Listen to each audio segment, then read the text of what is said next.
साधु महाराज यह सब खटराग देख सुन रहे थे, मगर वे चुपचाप खाट में दम साधे पड़े रहे। रात में जब सुधर्मा की नींद खुली तो उसे सुलक्षणा पर थोड़ी दया आई और उसने सोचा कि उसने कुछ ज्यादा कठोर रूप धर लिया है।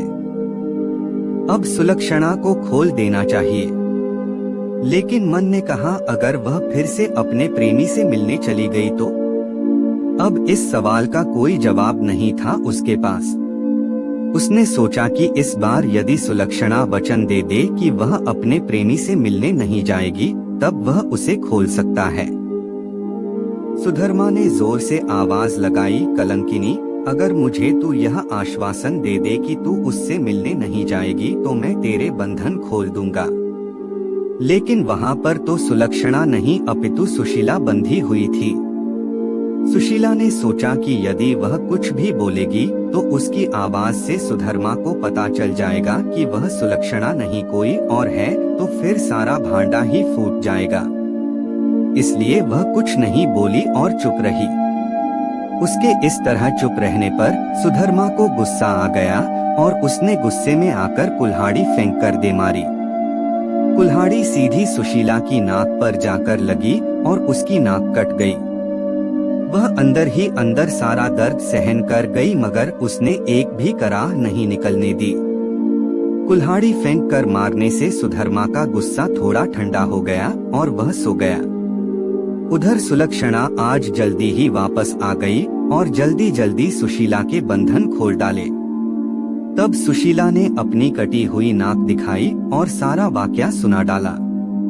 सुलक्षणा यह देखकर और सुनकर कांप उठी, मगर अब क्या हो सकता है। सुशीला अपने घर को चली गई और सुलक्षणा फिर से उसी खंभे से बंधी खड़ी हो गई। साधु बाबा चारपाई पर पड़े पड़े यह सारा क्रिया चरित्र देख रहे थे। थोड़ी देर बाद जब सुधर्मा की नींद खुली तो उसने अपनी पत्नी सुलक्षणा से फिर कहा, देख, तू अब भी मुझसे सच सच कह दे और मुझे यह वचन दे दे कि तू फिर कभी उससे मिलने नहीं जाएगी तो ठीक रहेगा, नहीं तो जिस प्रकार मैंने तेरी नाक काटी है अब तेरे दोनों कान भी काट दूंगा। फिर तू नत्ती और बूची हो जाएगी, तब तेरा घर से निकलना ही मुश्किल हो जाएगा। इन शब्दों को सुनकर सुलक्षणा के षड्यंत्रकारी दिमाग में एक युक्ति सूझी। उसे पता था कि नाक उसकी नहीं सुशीला की कटी है और इस बात का पता सुधर्मा को नहीं है। अत इस नासमझी का फायदा उठाना चाहिए। तब उसने क्रिया चरित्र दिखलाते हुए नाटक करना शुरू कर दिया और जोर जोर से रोना शुरू कर दिया। रोते रोते बोली, तुम मर्द लोग बड़े बेरहम होते हो। अपनी पत्नी पर झूठा इल्जाम लगाकर उसकी नाक काट देते हो। मैं कोई उल्टा स्त्री नहीं हूँ जैसा कि तुमने मुझ पर आरोप लगाया था। मैं एक पतिव्रता स्त्री हूँ और मैं आज तुम्हें यह सिद्ध करके दिखा दूंगी कि मैं कितनी सती, नेक और पतिव्रता हूँ।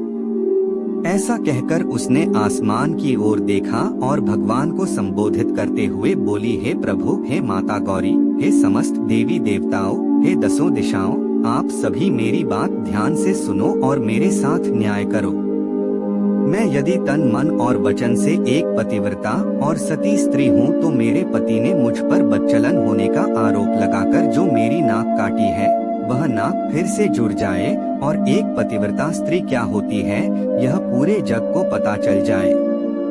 और वह ओम नमो भगवते वासुदेवाय नम का जाप करने लगी। सुधर्मा यह सब देख और सुन रहा था। अभी 3-4 बार ही मंत्र का जाप हुआ था कि सुलक्षणा चीख पड़ी, मेरी नाक जुड़ गई, मेरी नाक पहले जैसी हो गई। हे भगवान, तेरा लाख लाख शुक्र है जो तूने एक पतिव्रता स्त्री की लाज रख ली और मुझ पर बच्चलन होने का झूठा आरोप जो मेरे पति ने लगाया था उसे खारिज कर दिया। मैं आपका यह उपकार जिंदगी भर नहीं भूलूंगी भगवान। और उसने नीचे धरती पर झुककर भगवान को प्रणाम किया। तब तक सुबह हो गई थी। सुधर्मा को उसकी बातों पर विश्वास नहीं हुआ, इसलिए वह उसके पास गया और उसकी नाक को छूकर देखा, वह पहले जैसी ही थी। वह सुलक्षणा को आश्चर्य से देखता ही रह गया और अपनी गलती पर पछताने लगा। उधर सुशीला ने अपने चेहरे पर एक कपड़ा इस तरह लगा लिया कि नाक दिखाई नहीं दे। सुबह होने पर नाई हरिराम अपनी दुकान जाने लगा तो उसने अपनी पेटी संभाली। उसमें एक बड़ा वाला उस्तरा नहीं था। उसने सुशीला से कहा कि बड़ा वाला उस्तरा ला दे। सुशीला नाक कटने से चिढ़ी हुई सी थी तो उसने हरिराम की तरफ एक चाकू फेंक दिया और कहा, ले यह ले तेरा बड़ा वाला उस्तरा। बड़े वाले उस्तरे की जगह चाकू देखकर हरिराम का पारा 7वें आसमान पर चढ़ गया। उसने अपनी पेटी खोली और एक छोटा उस्तरा निकाला और उसे सुशीला की ओर फेंक कर मारा। सुशीला की चाल कामयाब हो गई। वह यही तो चाहती थी। उसने उस्तरा हाथ में पकड़ा और जोर जोर से चिल्लाने लगी, अरे मेरी नाक काट दी, हाय मेरी नाक काट दी। उसकी आवाज सुनकर अड़ोसी पड़ोसी आ गए और वहां भीड़ लग गई। लोगों ने देखा कि सुशीला की नाक कटी हुई है और उसके हाथ में एक छोटा उस्तरा है। सुशीला कहे जा रही थी कि उसके पति ने उसे बदचलन बताकर बेवजह ही उसकी नाक इस उस्तरे से काट दी है। लोगों ने सुशीला की बात सही मान ली और हरिराम नाई की खूब धुनाई कर दी। इतनी देर में राजा के सिपाही आ गए और हरिराम नाई को पकड़कर ले गए। राजा की अदालत में मुकदमा चला। सुशीला ने स्वयं को सती सावित्री पतिव्रता बताते हुए अपने पति पर आरोप लगाया कि उसने उसे बदचलन बताकर उसकी नाक उस उस्तरे से काट ली थी। उस्तरा भी था और सुशीला की नाक भी कटी हुई थी। एक पत्नी अपने पति पर मिथ्या आरोप क्यों लगाएगी?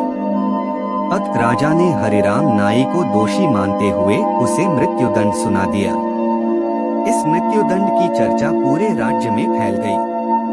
सुधर्मा के घर में ठहरे हुए साधु महाराज ने भी जब हरिराम नाई को मृत्युदंड की बात सुनी तब वह विचलित हो गया।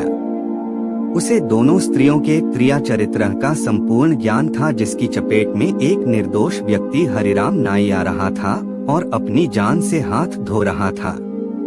तब वह राजा के पास गया और संपूर्ण घटनाक्रम राजा को कह सुनाया।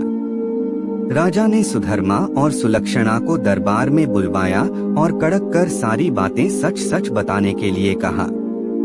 तब सुलक्षणा और सुशीला ने सारी बातें सच सच बता दी और अपने स्वांग को भी बता दिया। अब मामला पूरी तरह से साफ हो चुका था। दोनों स्त्रियों का अपराध सामने आ गया था और हरिराम नाई निर्दोष सिद्ध हो गया था। इस षड्यंत्र के लिए दोनों कुलटाओं को भीषण दंड दिया जाना था, लेकिन स्त्री, बालक और साधु को मृत्युदंड नहीं दिया जा सकता है। इस शास्त्रीय विधान के अनुसार दोनों स्त्रियों के नाक कान काटकर उन्हें छोड़ दिया गया। इस पूरे वृतांत को देखकर साधु महाराज बोल पड़े, क्रिया चरित्र जाने नहीं कोई, कसम मार कर सती होई।